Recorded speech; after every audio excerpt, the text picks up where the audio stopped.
Les réflexes d'éjection forts, qu'on peut abrévier en REF, apparaissent chez certaines femmes, mais de loin pas chez toutes les femmes, où au moment du réflexe d'éjection du lait, le lait va sortir en jet, où ça peut avoir vraiment une distance de 1 mètre giclée.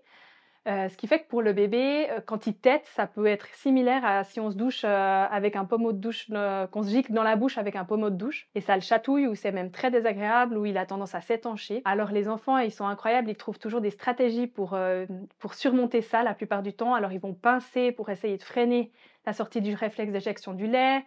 Ils vont trouver des stratégies qui sont pas forcément, en fin de compte, très agréables au bout d'un moment pour la maman. Dans ces cas-là, une chose qui peut être faite, c'est déjà de trouver des positions d'allaitement qui vont être plutôt contre la gravité. Donc, par exemple, allaiter en position biologique, par exemple, en étant allongé sur le dos, le bébé par-dessus, pour qu'il n'ait pas encore la gravité qui vienne renforcer le réflexe d'éjection qui est fort, et souvent ça leur permet déjà de beaucoup mieux le gérer. Dans les cas où c'est vraiment problématique, surtout au tout début, quand les bébés sont plus petits, qu'ils ont moins de force pour gérer ça, ça peut être utile d'utiliser le Nature Bond pour en fait provoquer le réflexe d'éjection du lait dans le Nature Bond et mettre l'enfant au sein une fois qu'il est moins fort. Donc dans ce cas-là, quand votre enfant se réveille, il y a peut-être un tout petit temps avant qu'il ait sa tétée, où il faut le faire patienter un tout petit moment.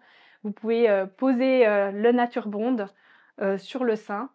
Ça vous permet quand même de vous promener, c'est ça ce qui est pratique, hein, vous êtes quand même mobile. Et puis peut-être qu'il vous faut 5 minutes pour que vous sentez que le réflexe d'éjection du lait a eu lieu. Ensuite, vous enlevez le Nature Bond et puis vous mettez votre bébé au sein de ce côté-là, ce qui lui permet de téter plus sereinement. Du côté du bébé, c'est pas tout simple non plus. Le fait de devoir absorber autant de lait si rapidement, ça lui permet plus forcément de bien gérer le flux. Il a tendance à plus avaler d'air, donc il doit plus rôter, il va plus régurgiter, il risque d'avoir mal au ventre et d'être finalement inconfortable à cause de ça. Et dans ces cas-là aussi, ça peut être nécessaire de pouvoir soutenir avec le Nature Bond par exemple.